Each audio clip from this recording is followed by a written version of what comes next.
guys, it's LJ here. I just thought I would come on and show you some of my new resin bits, because I'm able to do resin more one-handed than I am papercraft apparently.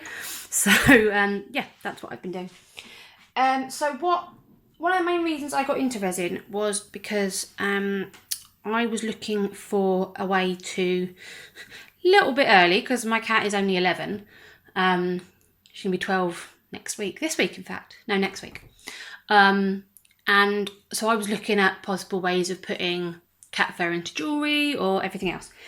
And I managed to find one person who did it, who was very expensive and who had, in the nicest possible way, not very nice pendants.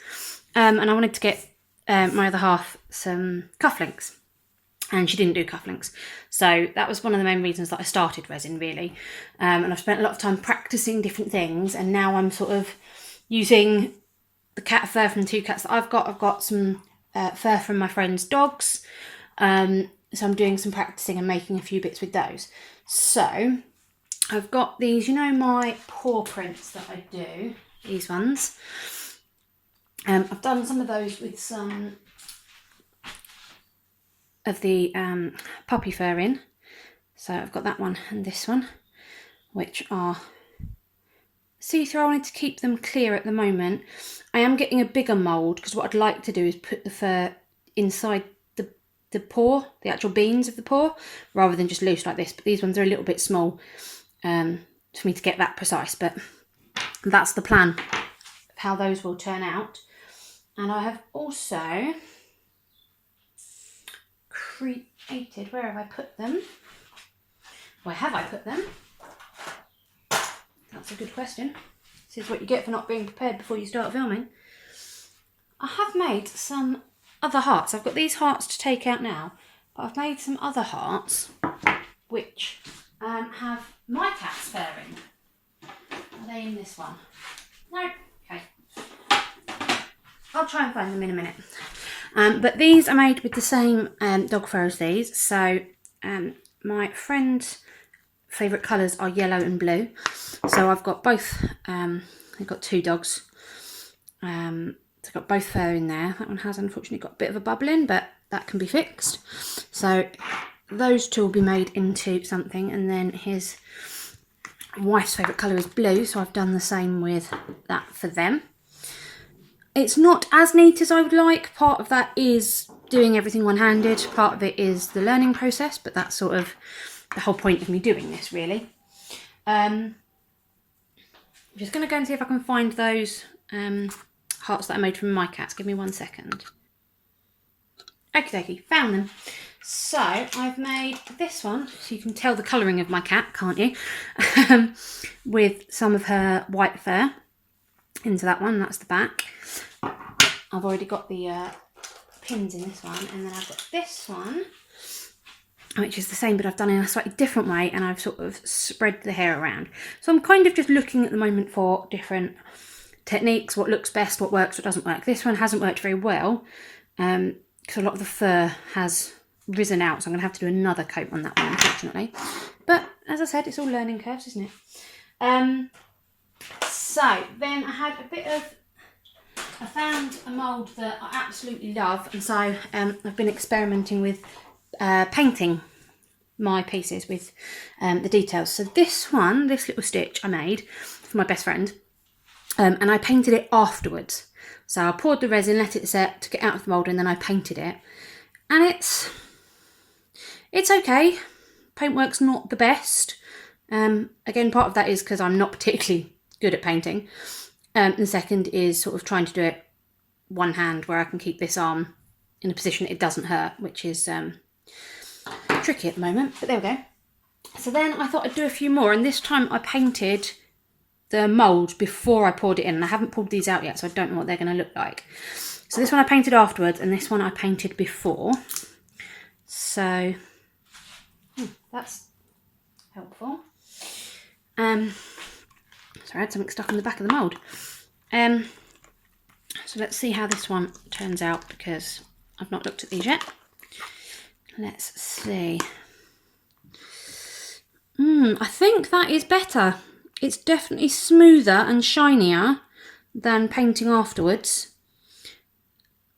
I know obviously the backing colour's a bit different, but the paintwork, I don't know if you can tell, try and get the light on it, it's definitely smoother in the pre-painted ones. It does take it all out of the mould, which is nice. Let's do one more and see if maybe I just painted that one really well. Or, oh, that one didn't work at all. Lots of bits of paint have come off. Okay. Gonna do a bit more exploring with that one, I think, because yeah, that's gonna need some more exploring. Okay, so the next part is something that I've been wasn't what I intended to do with resin at all, but I saw a lady on YouTube doing it, and I thought that is actually a really nice sort of follow on. So from doing the pet fur and the memorial stuff, I was looking at partly because I'm getting married next year, is drying flowers and sort of reserving them in resin. So I did have a bit of a Morticia Adams moment. I got bought a lovely bunch of flowers by my best friend. This is what they look like now. I did cut all their heads off. I felt very Morticia. It was pleasing and disturbing at the same time. So I've done 2 techniques for these flowers. I dried some of them in silica gel, and it's the first time I've used it, and it says to leave them in there for sort of 4 to 7 days. I left them in there for 2 days, and they sort of over dried them, and a lot of the petals came off, and it's very, very weak, but it does work. So I think it's just a case of having to babysit it a lot more and pay a lot closer attention to how it is. I did then also try, because I saw it and I thought it might be slightly cheaper, cat litter in the microwave. Don't ask. Yeah, that was a fun and interesting conversation, seeing as I'm one-handed. Hon, can you bring down the cat litter? I need to put it in the microwave. Yeah, there was definitely a look across his face that thought I was insane, but it worked well. I tried these flowers in it and it didn't work at all. They were too flimsy and it just snapped off all of the petals. But this one worked fairly well. It's kind of lost its colour, but it is a 3D flower. I then went into my front garden, and for the life of me, I cannot remember what these are called. I want to say hydrangea, and I don't think it is. It might be. If it is, my aunt and my nan are going to be very proud of me, but I don't think it is. But I did this one in cat litter, and actually it worked really well. It's quite papery, so I'm nervous that I am going to break it, but it has kept them quite 3D. So there's one smaller bunch of them.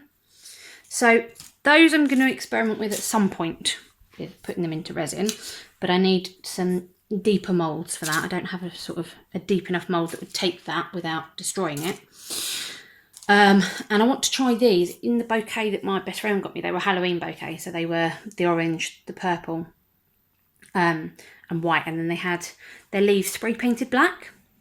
So these are very, very dry to the point that I can literally just snap a leaf in half already because of the paint. So I don't know whether putting them in resin is going to work, or whether it will just strip the paint off, or whether it will stop the cure, or what. I don't know.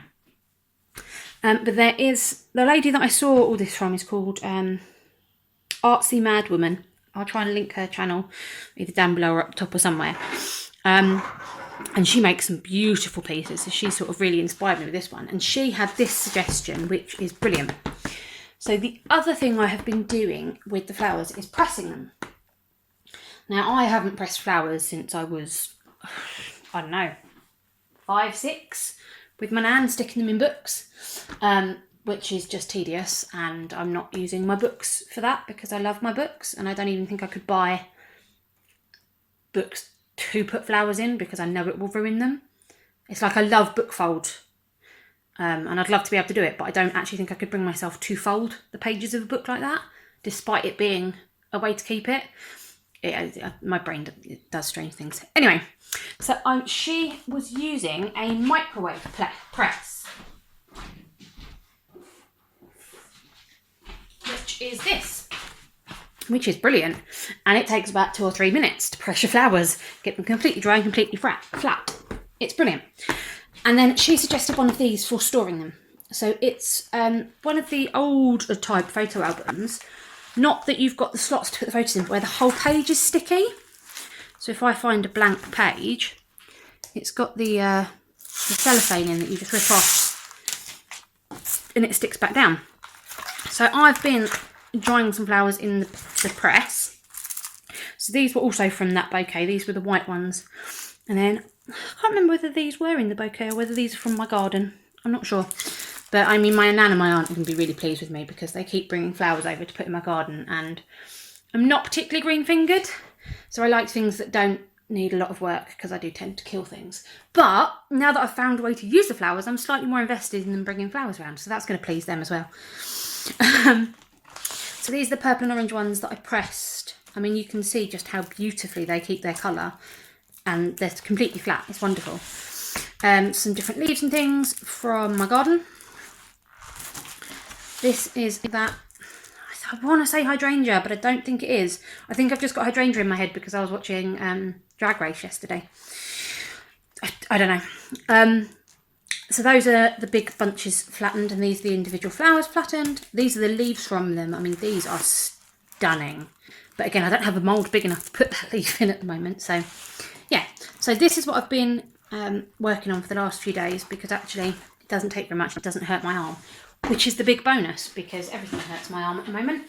So stuff that doesn't hurt my arm is great. So with these flowers, I have been making a few different bits and pieces. I'll start off with this little one, actually. So I've got this sort of prismy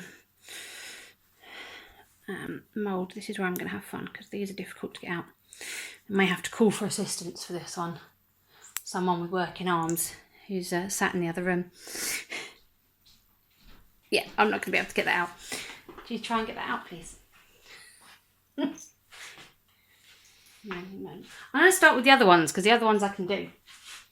So I have got this mould, and I have made, ideally, I'm going to check if they fit now because I've just bought them, some, oh look at that, they fit almost perfectly, coasters is my plan.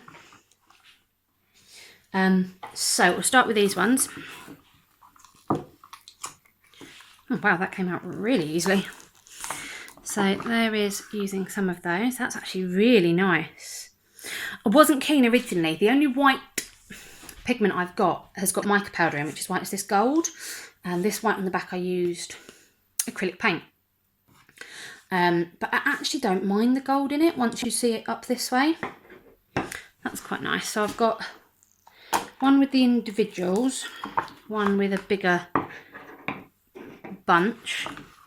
And then I thought I'd try the opposite way round, doing a white flower with a purple background. Now the leaf on that evidently wasn't completely dry. The flowers are fine, but those leaves must have still had some moisture in them, unfortunately. Which is a shame, but there we go.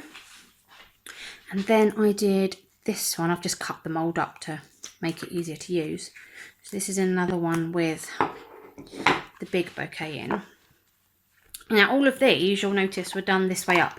So you level with the flowers and then you put your backing colour on, which is how the lady that I've been watching does it. But she does a lot of alcohol ink drips on the background, and you have to work backwards. I don't actually own any alcohol inks. I've got a plan to try and make my own. I've got the recipe and I've got all the bits and pieces. Haven't made them yet. So I was worrying about things like this. So underneath this one, these aren't too bad actually, but underneath this much bigger one, I've got lots of bubbles from where I put the flower in. So these three actually are pretty good, but that one, not so much. Which could mean that I just didn't mix that resin properly, or the way I put it in. So I tried for this one working backwards. So I put the colour in first, and then I did the flower on top. And that, you can see that top layer has got no bubbles in at all. So that, I think, if I'm going to do it the way that I'm doing it, without using any alcohol inks, is going to be the way I do it, because that to me, it means that I'll need to sand the top and dome, but I'll dome them all anyway, because obviously this has got the smoother edge, which was the base, so the top. But I think if I work backwards, I've got a lot more chance of popping any bubbles that come up on this. So yeah, that's my sort of plan. And then these will have the coaster underneath. That's probably a little bit thick. Let's do one of the thinner ones. There we go. With the coaster underneath. Yeah, and I've got some bigger moulds coming. I've bought some actual cake tins, so that I can use sort of the bigger leaves and the bigger flowers in those. So yeah, I think some of my family are going to be getting some floral coasters for Christmas, which will be really nice, because they came over and planted these for me. Bless, I felt so bad. My nan's like in her 90s and she came over and planted these for me down on her knees, and I'm doing what I can to help. But with my hip and my arm in a sling, I was just sort of standing there. But yeah, it was entertaining in a way that it shouldn't have been, but I did also feel guilty. So yeah, that's those. And then the last thing that my marvellous assistant popped out for me was this little cone. If I move these so that you can actually see through it, it's got a few micro bubbles in this top bit, but this bottom layer is pretty much free of bubbles. I don't know whether, because that bottom layer is pretty good. There's quite a few bubbles on top of the flower, but this mould was in, I've got the little Hobbycraft trolleys, and the trolley got moved and I turned and looked, and this was pretty much on its side leaking out. So I think that's possibly where some of those bigger bubbles above the flower has come from. And now that I've put it in, I can't get it back out again.